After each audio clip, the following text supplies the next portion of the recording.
Condition of parallel of two vector. अगर दो vector parallel हैं तो उसके लिए कंडीशन, ठीक है, उसके लिए कंडीशन क्या होगी, वो कंडीशन हम आपको बताने वाले हैं। तो देखो क्या हो गया, cos 0 90 डिग्री पे आता है। टेबल याद नहीं है 10th क्लास के? यहां पर देखिए, if two vector are parallel then their cross product must be zero। क्या मतलब हुआ? इसका मतलब हुआ ए वेक्टर अगर पैरेलल है बी वेक्टर के तो ए क्रॉस बी किसके बराबर होगा? 0 के बराबर होगा। ये कंडीशन होती है पैरेलल की। अगर दो वेक्टर पैरेलल हैं तो उनका क्रॉस प्रोडक्ट क्या आता है? 0 आता है। ये पॉइंट आपको याद रखना है। अब ध्यान से सुनो, आपको एक वेक्टर दे दिया A vector equal to 1i plus 2j minus 2k।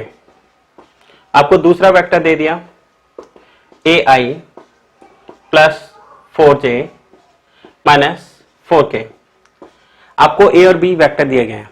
Condition है if a vector is parallel to the b vector then find value of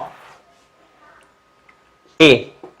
यहां पे जो a दे रखे है इसकी वैल्यू को फाइंड आउट करना है। तो देखो कैसे करोगे, a cross b find out करो।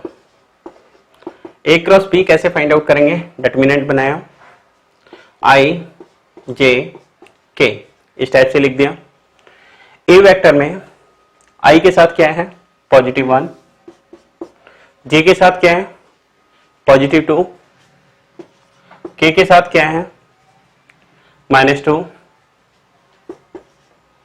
यहां पर बी वेक्टर में आई के साथ क्या है? ए, जे के साथ क्या है?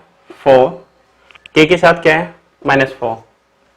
देखो यहां पे कितना हो जाएगा? आई ब्रैकेट माइनस जे ब्रैकेट प्लस के, इस टाइप से हमें लिखना होता है। एक में आई को कवर करेंगे तो कितना हो जाएगा? -8 और माइनस अपनी तरफ से 4 का 2 से मल्टीप्लाई -8 आएगा तो ये क्या हो जाएगा? +8। जे का नंबर आ गया, जे को कवर करो तो -4 माइनस अपनी तरफ से लगाया और ये कितना हो जाएगा? +2 है। के का नंबर आया तो ये हो गया 4 -2 है। इसे इस टाइप से लिख दिया। ये क्या है? ए क्रॉस बी। कंडीशन क्या थी? अगर ये पैरेलल है तो ए क्रॉस बी क्या होना चाहिए? 0 के बराबर, जिसका मतलब है 0i plus 0j plus 0k के बराबर होना चाहिए। इधर को क्या है? 8 में 4 गया 0i माइनस ये कितना है? ये है 2a माइनस 4j, यहां पे कितना है? 4 माइनस 2a k। अब एक बात बताओ, यहां पे हमें क्या लिखा हुआ है?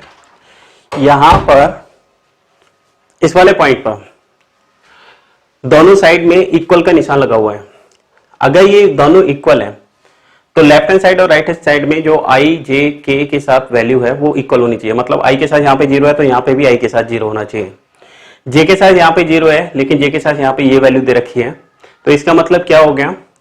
हम क्या करेंगे? Equating i j k both the side, equating EQUATING, equating value of i j k both side. हमने आई जे के की वैल्यू को दोनों साइड से इक्वेट करना है। तो ये बताओ, आई के साथ यहाँ पे 0 है, ये तो हो गया, ठीक है। यहाँ पे देखो -2a -4 किसके बराबर है? 0 के बराबर। दूसरा 4 -2a ये किसके बराबर है? ये भी 0 के बराबर। 2a कितना आ गया? 4 आ गया। तो a कितना आ गया? 2 आ गया। यहां से 2a - 4 क्या आ गया? 0। 2a कितना आ गया? 4 आ गया। a की वैल्यू कितनी आ गई? 2 आ गई। तो जरूरी नहीं है दो इक्वेशन बनने हैं, उन दोनों से वैल्यू सेम आएगी। अगर दो वैल्यू अलग अलग आ भी जाती है तो इसका मतलब दो वैल्यू के लिए वो पॉसिबल है। ठीक है, तो इस टाइप से इसे लिख सकते हैं। तो ए की वैल्यू कितनी आएगी, यहाँ पर 2 आएगी। इस टाइप से इसे सॉल्व किया जा सकता है। इस वाले क्वेश्चन में किसी को कोई डाउट है तो बताओ, बोलो जल्दी से। अगर दो वेक्टर आपको पैरेलल दिए हुए हैं और आपसे किसी भी एक पॉइंट की वैल्यू पूछी जाती है तो आपको इस टाइप से क्वेश्चन करना होगा। तो कंडीशन को अप्लाई करना आ गया या नहीं है ये बताओ, बोलो जल्दी से।